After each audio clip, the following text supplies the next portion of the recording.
A week or so ago, I was actually searching through some of the more bizarre documents released by the Freedom of Information Act when I came across a download link for a folder just nestled in between some of the various case files. Interest was had and I downloaded it. Contained within my little mystery folder were hundreds, possibly even over 1,000 case files not shown on the regular FOIA site. I browsed through a couple and noticed a few things immediately. Every document was written by a group with a federal designation of Organization 440.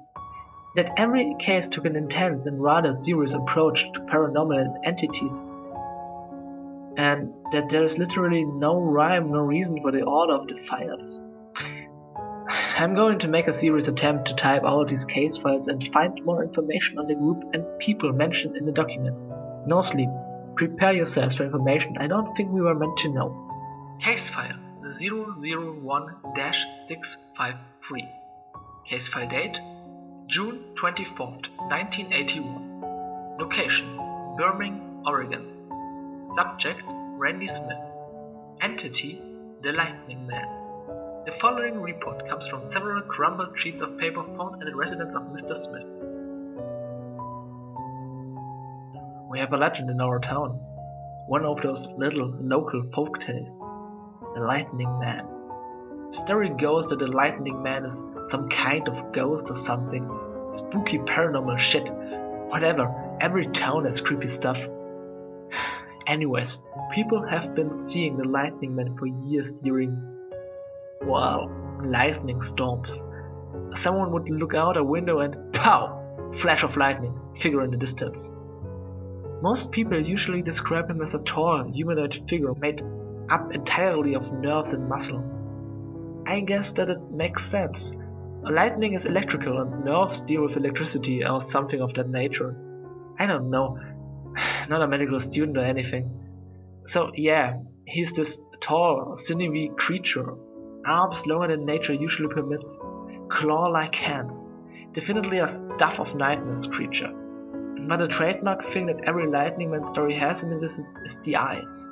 Most people describe them as two balls of electricity resting in the eye sockets that left a haunting afterimage in its wake.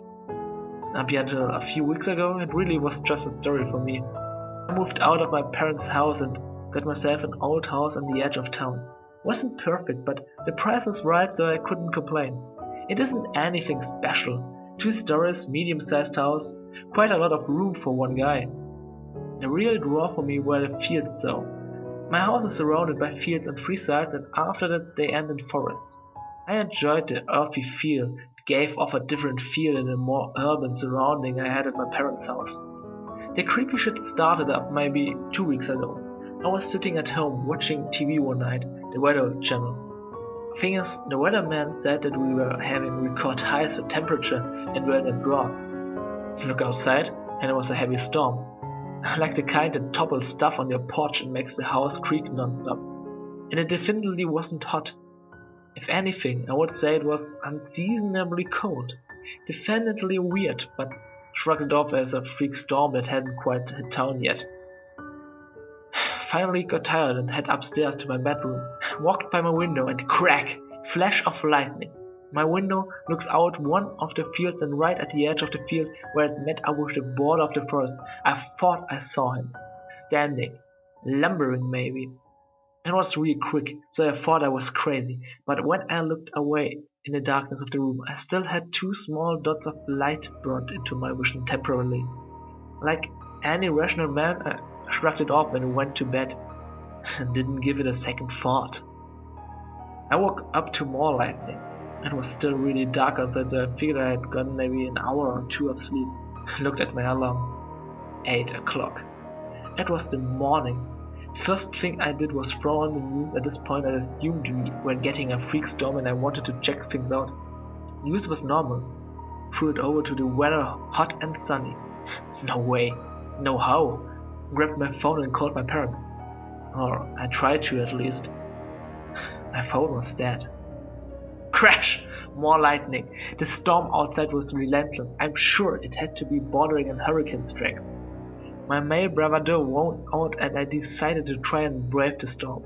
I wrestled the door open and fought against the wind and the rain just to take several steps onto my porch. Crash!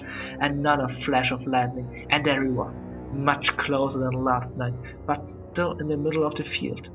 I could see that his arms were so long that the clawed fingers actually dragged across the ground. This was even more impressive because the lightning man had to be almost 7 feet tall. At least that's what I remember. Thinking at the time, hard to really get measure of something when it's still a bit away and only visual for 2, maybe 3 seconds. That was enough to kill my ideas about leaving. I holed up in my house for the rest of the day and fell asleep huddled up in my bathroom with all the doors locked. Next day was much the same. Actually, the entire week was this way. I'd wake up to find the storm still raging, phone still dead, and the rest of the world oblivious to my little prison. And then the power went out. I've spent this entire week fumbling around my house just trying to survive hearing the crash of lightning every once in a while. Every time I had to leave the bathroom to get food or to check the weather, I'd have to pass a window, and every time lightning would flash and I'd see those eyes creep closer and closer. Last time I checked, the lightning man was at my window. A few hours ago, the power came back on. Also, the light have been flickering on and off since. I slowly crept through my house and grabbed a pen and paper. If I'm going to die here, then I want everyone to know exactly what happened. That the lightning man is no legend. He's real. I can only take comfort in the fact that I have blocked off the windows and that no lightning can get in here. I will die eventually, but at least it won't be at the hands of that monster. Now if only the damn lights stop blinking. Mom, Dad, Secrets here. The writing at this point on the paper became very rushed and ran together. I'm typing it out normal for all of our sakes. He's in the house. I don't know how, but he's here. I can see the eyes, and he can see me. Closer, closer. I ran to the other room, but the claw inside felt intense electricity. Hurt bad. The writing stops here. Action taken. 2 agents slipped into an investigation team. They found and concealed the final notes of Mr. Smith. The body was never found, and it was made into a missing persons case.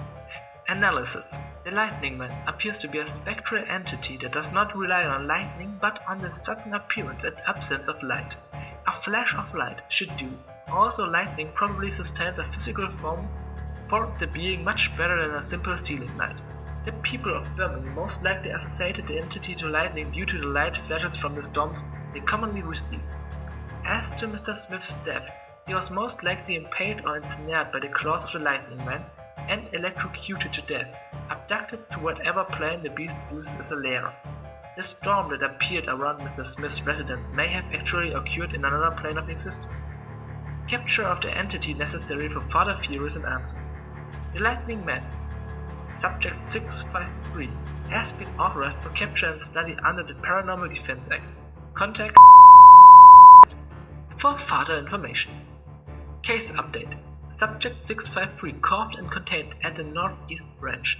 Entity is contained through a complex system of magnets, electric fields, and flashing low light bursts. Constant study and experimentation of 653 will now begin on regular intervals with updates sent via PRV report.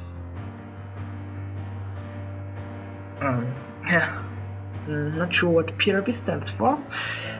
Case file closed. So yeah, case file 1. Intense way to start up a series of documents if you ask me. I've scanned through some more. Looks like they have interviews with people, unsolved cases, some facility reports, just stuff. Stuff I knew no sleep would appreciate. I've got a desire to get all this information out now. The original download location for the file is gone. Not surprising. Personally, I think this folder wasn't supposed to be released for the public. Maybe someone messed up or wanted them to get caught. I'll have to keep reading and sharing to know for sure. Stay safe, no sleep. Secrets.